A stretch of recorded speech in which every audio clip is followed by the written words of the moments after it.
e a rede de água também, que foi construído um poço artesiano, que é uma das melhores águas de São José dos Campos. Ele foi administrador de Eugênio de Melo por 2 vezes, como subprefeito voluntário, sem nunca ter recebido qualquer gratificação ou pagamento pelo seu trabalho. Foi uma dedicação de muito amor, muito carinho pela nossa comunidade e pela nossa região. Ele administrou Eugênio de Melo de 1956 a 1958, na gestão do prefeito de São José dos Campos, Eumano Ferreira Veloso, qual ele era um grande amigo.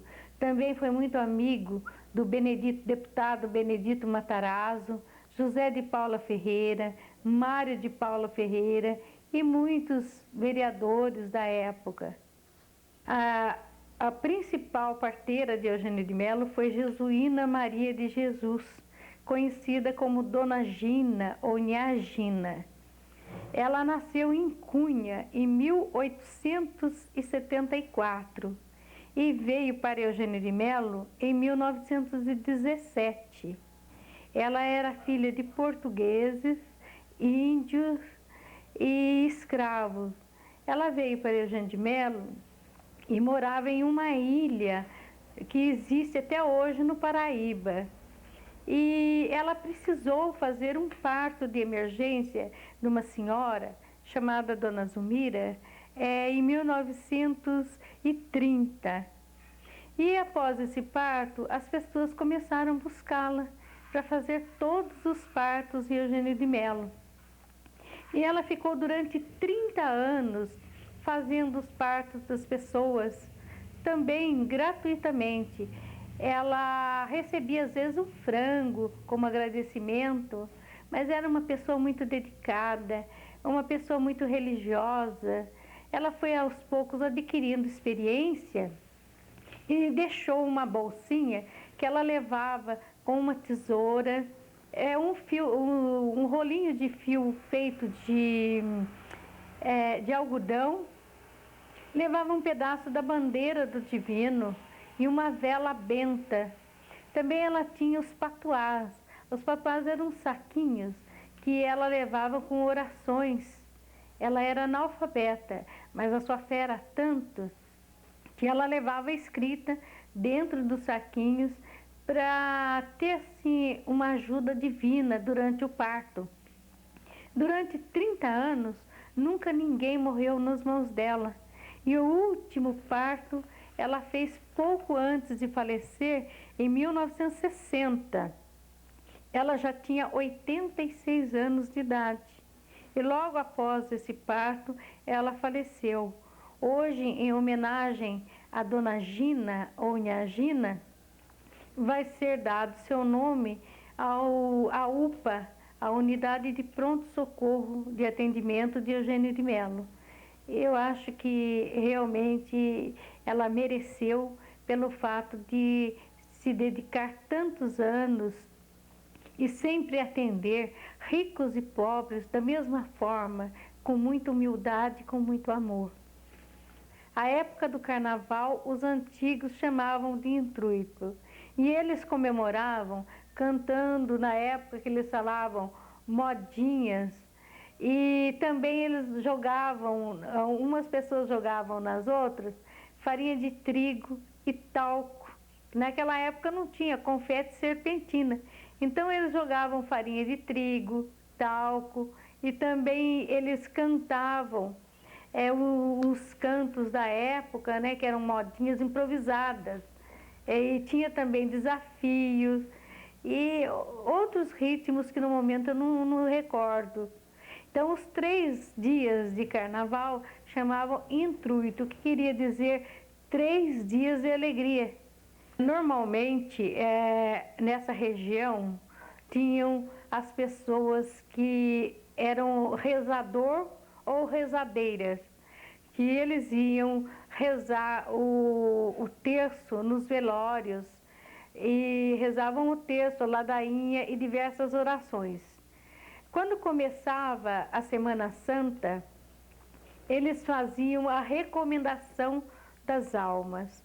Essas recomendações das almas, eles se reuniam, chamavam os vizinhos e amigos e todos levavam um lençol cobrindo a cabeça e iam no lugar onde tinham pessoas que tinham falecido, com mortes súbitas, ou as famílias queriam que fosse feita a recomendação, porque a pessoa esteve muito tempo doente, não teve condições de chamar ninguém para rezar.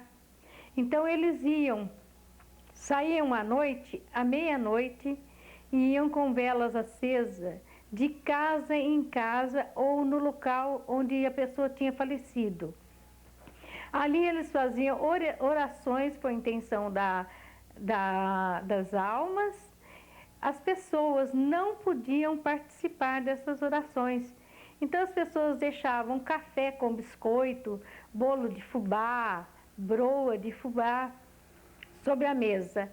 E todos iam dormir e não podiam acordar ou olhar pela janela ou olhar pelo buraquinho da porta. As pessoas chegavam, faziam as orações e dali saíam correndo e iam para outro local continuar as orações. E diz a lenda que se a pessoa olhasse pelas frestas da porta, eles viam, além das pessoas que estavam rezando, muitas almas junto recebendo as orações. E essas pessoas saíam andando depressa de um local para o outro. Também diz a lenda que se as pessoas olhassem para trás, em vez de ela ver 5, 10 ou 15 pessoas que estavam acompanhando, elas viam milhares de pessoas acompanhando, que também seriam as almas que iam recebendo as orações. É uma lenda, mas que realmente o povo da época acreditava. Até mais ou menos há 10 anos atrás, ainda era feito aqui no Bom Retiro, no bairrinho, a recomendação das almas. No dia 25 de março era comemorado o Nossa Senhora das Candeias, né? E eles faziam a reza do 25 de março. Essa reza constava em 100 vezes de 100 Ave Maria, 100 Santa Maria, 100 Pai Nosso, 100 Salve Rainha, e 100 vezes as pessoas se ajoelhavam e se levantavam, fazendo uma penitência e também agradecendo a vinda de Jesus Cristo, porque após essa reza de 25 de março, eram desmanchados todos os presépios. Os presépios iam de dezembro até 25 de março. E nessa época também tinha também a folia de reis, que a folia de reis, as pessoas no dia dos reis magos, eles iam a noite toda cantando e visitando os presépios da região. Eles tocavam violino, tocavam violino, tocavam viola e cantavam em homenagem a Jesus, cantos que seriam assim a saudação dos reis magos ao menino Jesus. Na época que nós éramos pequenos, o meu pai tinha um armazém em Eugênio de Melo. Ele foi uma pessoa que se preocupava muito com o poder aquisitivo dos moradores aqui da nossa região. Para que fosse possível vender mais barato os cereais, ele ia a São Paulo e nos grandes armazéns ele comprava a varredura. A varredura era uma mistura de arroz, feijão, milho, lentilha, ervilha, grão de bico, que os donos dos armazéns, eles furavam o saco com uma peça de ferro para mostrar para o freguês poder ver a amostra, ver o material que estava comprando. E após a pessoa ver, eles iam jogando no chão dos grandes armazéns. Iam se misturando. À tarde era varrido e ensacado. E os comerciantes compravam essa varredura.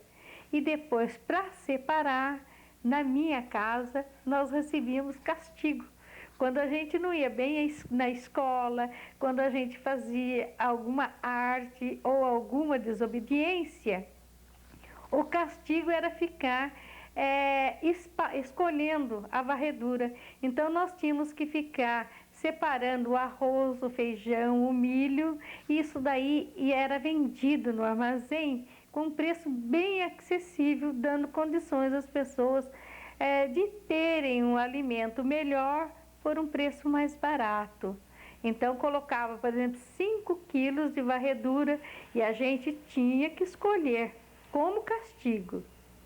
Quando não era castigo, à noite se reunia também na casa meus avós e a gente ficava escolhendo a varredura e ouvindo história ou sobre a família ou sobre a região.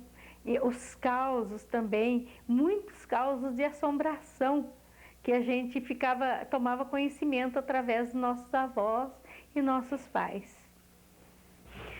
Nós tínhamos aqui em Eugênio de Melo a dança do Moçambique, que nós temos como tradição até hoje. Nós tínhamos também a dança de São Gonçalo, também temos até hoje como tradição nas fazendas, né, onde eles enfeitam um local, colocam a imagem do São Gonçalo e as pessoas vão batendo o pé, beijando São Gonçalo. Tem que ser várias vezes e quem começa da primeira tem que ir até a última volta. A outra dança que nós tínhamos até 1950, por volta de 1956, era a dança do jongo. Essa dança eles faziam na festa da Imaculada Conceição, na festa de Santo Antônio, e dançavam em volta da fogueira. Inclusive vinham o pessoal que moravam em Martins Guimarães, traziam uns atabaques feitos de toras de árvore com couro de carneiro, couro de cabrito, e era um ritual mais ou menos estilo africano. Eles dançavam e cantavam em volta da fogueira, um ritmo mais ou menos indígena também, sabe? E eles batiam a noite toda e bebiam a noite toda. E eles davam umbigada uns nos outros. Era uma música interessante. Eu era pequena e eu dormia ouvindo aquele batuque e acordava com o som daquele batuque no ouvido, né? E isso marcou muito a minha infância.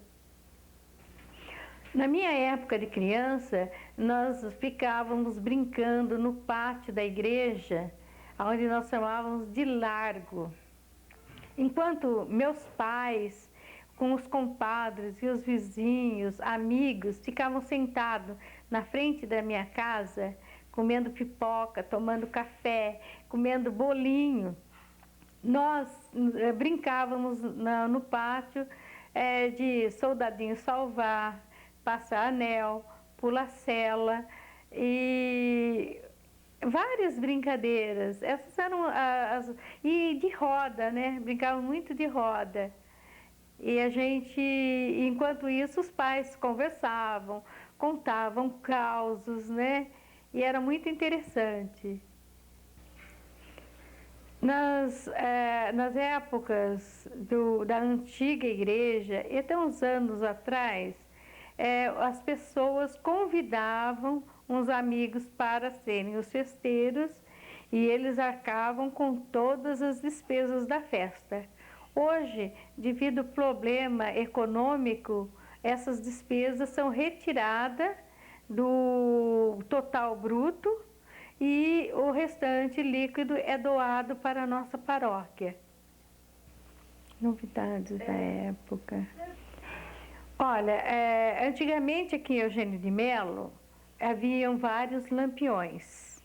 Esses lampiões eles eram utilizados, chamados como candeias, e eram usado o óleo de mamona, que era o óleo encontrado aqui na região e mais em conta. Mais tarde foi substituído pelo querosene. E quando veio a energia elétrica, havia um senhor chamado seu Virgílio Alves de Oliveira, que durante uns 40 anos todo dia, às 6 horas da tarde, ele acendia a energia elétrica em Eugênio de Melo. E às 6 horas da manhã, ele apagava todas as luzes.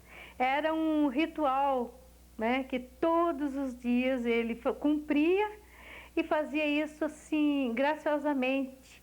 Era um compromisso que ele tinha com a comunidade. Depois veio a energia elétrica automática, né, e ele deixou de prestar esse serviço. Em 8 de dezembro de 1958, se não me engano, que foi a inauguração da nova igreja.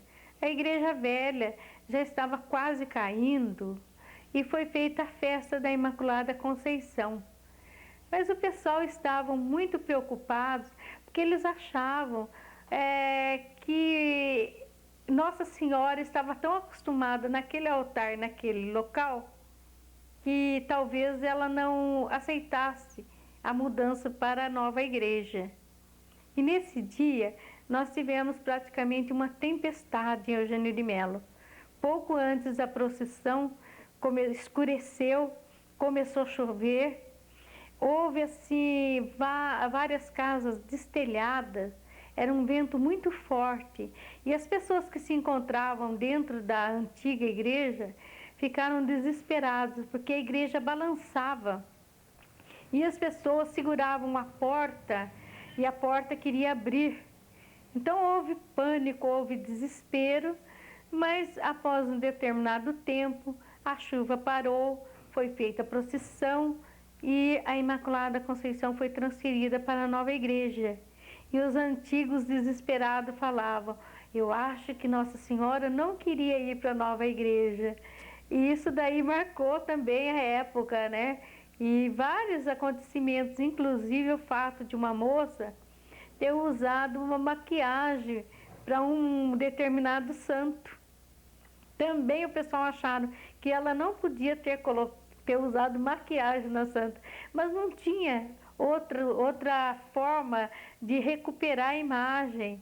Então foi a única forma que ela usou. Ela passou um pouquinho de batom, um pouquinho de pó, e as pessoas ficaram desesperadas, porque acharam que talvez fosse também, tivesse acontecido essa chuva, pelo fato dela ter feito isso.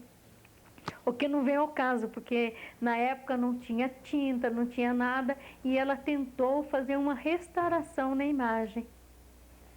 A igreja antiga era de taipa, ela ficava localizada onde hoje fica a Praça Emília Molina, bem próxima à cerca da estação. E ela era assim muito bonita. O teto dela era em forma de um céu, era toda pintada com nuvens e anjos. E os altares eram feitos também em taipa e madeira. E as imagens, nós tínhamos inclusive uma imagem muito bonita que veio de Portugal. Era a imagem de Nossa Senhora das Dores. Ela tinha um cabelo humano, tinha o olho de vidro e toda a posição que a gente ficava dava a impressão que essa imagem estava olhando para a gente. Essa imagem foi levada para o Museu de Aparecida do Norte pelos padres. E quando esse museu foi transferido para a nova basílica, essa imagem desapareceu. Eu sempre, quando ia em Aparecida, levava meus filhos para ver, porque ela tinha uma plaquinha onde dizia: imagem do início do século, vindo da Igreja Imaculada Conceição de Eugênio de Melo. E, infelizmente, essa imagem desapareceu. Uma das tradições da nossa região também é o benzimento. No momento, nós temos 3 pessoas que fazem o benzimento aqui em Eugênio de Melo. Uma é a Dona Benedita, que mora na Fazenda Imaculada Conceição, a Dona Ditinha, que é filha da Dona Gina, da Dona Jesuína, e a Dona Aurora, uma mineira que mora próximo à Praça do Parquinho. Antigamente, quando a dificuldade das pessoas eram grandes para ir até o médico, eles recorriam aos benzedores. E normalmente, quando era o caso de criança, então eles benziam contra o bucho virado, que era quando a criança virava, e contra a bicha assustada, contra o quebranto e a doença de macaco, que diz que davam nas crianças pequenas. Inclusive, tinha benzimento também de animais. Tinha aqui perto de Eugênio de Melo um senhor que morava no Bom Retiro, que diziam os antigos que quando um animal, um boi, estava com uma bicheira grande, ele rezava rasgando uma palha de milho. E conforme ele rasgava a palha de milho, os bichos saíam sozinhos e o animal sarava. Também tinha um senhor aqui que benzia dor de dente. Ele colocava um prato com água, ia rezando e colocando linhas. E as linhas se moviam na água e passava dor de dente. Esse senhor também ele riscava com um canivete o chão em volta da pessoa, fazia uma cruz e rezava e tirava o mal olhado das pessoas. E uma vez, quando eu era pequena, eu estava com muita dor de dente e ele já havia falecido. E eu estava desesperada porque aqui não tinha dentista. Então eu falei para minha mãe, puxa vida, o Nhô Zé Vicente morreu. Se ele fosse vivo, eu não teria essa dor de dente, porque ele teria me benzido. E a minha mãe falou, reza pela alma dele com fé que ela vai te curar. E eu rezei e dormi chorando na rede. E quando acordei não tinha mais a dor de dente. Então minha mãe falou, viu como a sua oração pela alma dele resolveu o seu problema? A gente tendo fé, a gente alcança. E até hoje nós temos aqui vários benzedores e muita gente que acredita no benzimento. Bem, eu gostaria de agradecer essa oportunidade à Fundação Cultural de São José dos Campos e dizer da importância desse trabalho que vem sendo feito por esse departamento, esse trabalho de resgate humano, porque é uma forma de deixarmos para nossos filhos, para os nossos netos, para a humanidade, alguma coisa do que se passou, alguma coisa da nossa história. E é muito importante, porque o povo que não deixar sua história, as pessoas que não deixarem sua história, é porque realmente não viveram, não existiram. E que esse trabalho sirva de exemplo para toda a humanidade. Muito obrigada.